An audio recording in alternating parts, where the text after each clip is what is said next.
Assalamualaikum semua. Di sini kita ada satu TV ya, TV Panasonic Plasma TH-P50V20K ya. Okey, dia mengalami kerosakan skrin ya.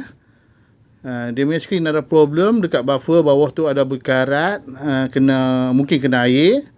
Okey ya, ini kita dah test HDMI ya. Kita test HDMI 1. Okey, menu semua keluar, tak ada masalah, gambar semua keluar HDMI 1 ya.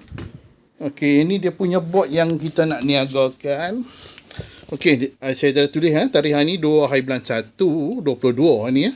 Okey, dia punya whiteboard, white buffer. Okey. Yang ni dia punya Z ataupun X Setengah orang panggil Z, setengah panggil X. Okey, ini dia punya mainboard mainboard dia smart TV ya. Okey, mainboard smart TV, cuma masalahnya berkarat di bawah ni ya, habis kena air ya. Okey. Ini TV untuk kita niagakan kita akan post dekat Shopee.